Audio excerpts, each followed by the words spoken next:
But of course, nothing is black and white. It's not as if, every food that we have in the market is healthy and every medication is doing exactly what it's supposed to do, right? Of course, the world is much more complex and nuanced and so on. But the second thing is adopting that misbelief as a framework, as a lens from which you view the rest of life. And that's where it becomes dangerous. So, for example, if you say to yourself, oh, the government did this 5-mile driving distance, seems kind of ridiculous. I don't know what they went in their mind. I don't understand it.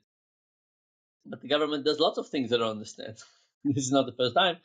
And I don't give them any evil intent. I just think there are people like us, they make mistakes.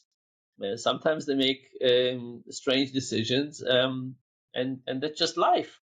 Um, that's one interpretation. The second interpretation, no, there's an evil intention out there. And if you accept the misbelief framework, then you keep on looking for bad things everywhere, right? It's a very, there was like one night where I understood the life of the misbeliever.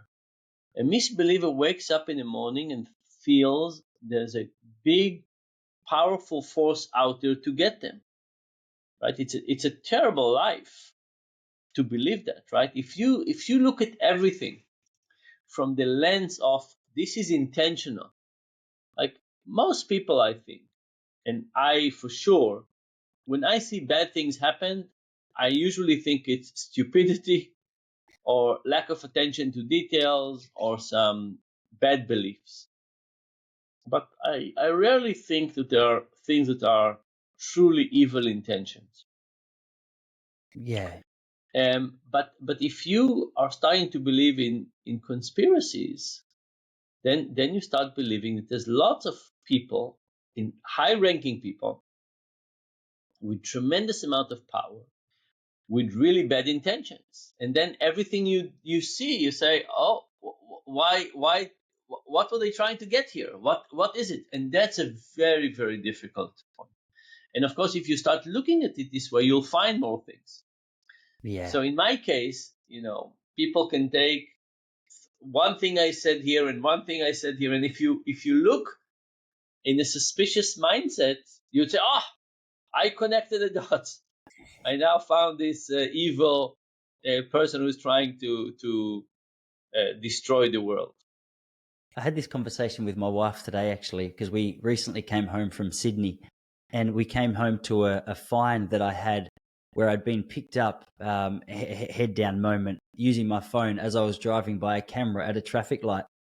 And I thought, isn't it interesting? Because there's one side of me that goes, okay, I understand how that's beneficial. You're not allowed to. Like, it's for the safety of everyone that you're not on your phone. And if a police officer pulled me over, I'd go, okay, you know what? You're right. I knew the rules. I disobeyed the rules. Where's my fine? There's my demerit points. I'm sorry. But then the flip side of that is, okay, now we have a camera set up.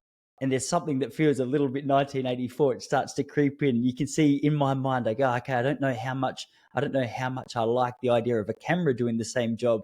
And as you say, I find that interesting because the situation hasn't changed. I mean, the outcome's exactly the same. I'm still fined. I still lose the demerit point, but it's a person giving me the fine over a machine.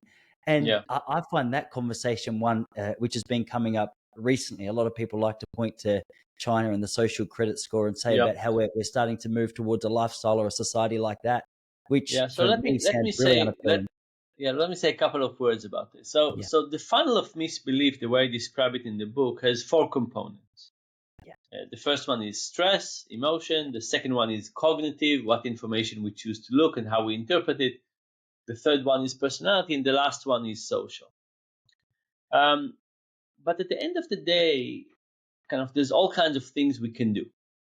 There are things we can support each other, support ourselves, and so on. But we also need to build systems that are compatible with our humanity. So let's take a little step back. My metaphor for the human mind is a Swiss Army knife. If you needed to do a job, any job, you would not pick a Swiss Army knife. It's not ideal in anything, but it has lots of things that you can do in a relative compact way. And our mind is kind of like that. It's not ideal for anything, but it's quite good in lots of different things. Yeah. But our Swiss Army knife is not designed for the modern task of today. It's designed for many thousands of years ago. So it's a Swiss Army knife, but the tools are from an old time ago. Right? We don't have the right tools for now, but that's what we have. And just because we have a cryptocurrency and we have anonymous internet and social network and so on, it doesn't mean that the tools have changed. So let's take one example. We are designed to trust. We're designed to trust. Now, why are we designed to trust? Think about the community of, let's say, 200 people. In a community of 200 people, a lot of trust can be created. And what is the mechanism that keeps trust up? Gossip. Because if you and I were part of the same 200 people and you did something bad to me, I would tell everybody. And then nobody would deal with you again. And you know that. You know that gossip is like the solution for a society that doesn't have police and doesn't have a justice system. There's no court system. It's gossip, right? You basically know that if you do something bad to me and I would find out, I would tell everybody, and then you get punished by the community because everybody would think you're unfair. We have a few mechanisms. So evolutionary speaking, trusting was a good way to go because in most cases you could trust people. But then we moved to big cities, and then we became anonymous, and then we got the internet and we're extra anonymous, and now we have what we call cheap talk. We can cheat, we can lie, there's no consequences for the things we're doing in an anonymous internet way. So we still have this tool of saying, in general, I trusted people. But now it's not a relevant tool. So you can say to yourself, oh, let's just teach all kids not to trust. It's not going to be easy because it's against our human nature. Now, I love the fact that we're trusting. But I'm saying what we need to do is we need to build systems that basically are worthy of our trust. Mm. So we have this human mind, and the systems that we build for information need to be human mind compatible. Think about cars. Every year we discover more ways in which we could make the cars better given our limitations. We have rear view mirrors. In the beginning we didn't have seat belts. Discovered that we have accidents. There was an economist that his solution for accidents was to put in the middle of the steering wheel to put a sword. That if you had an accident, it would just kill you. It's a funny idea. I think he said, oh, people would be so afraid of it that everybody would arrive safely. I don't think so. I think people would too many people would get killed.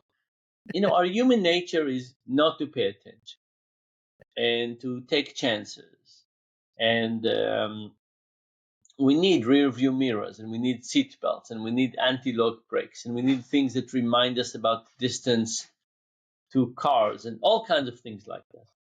The same thing is true about other systems as well. We need things that help us trust or not trust, that change the level of attention we put to things. So I think those systems need to be more compatible with our humanity.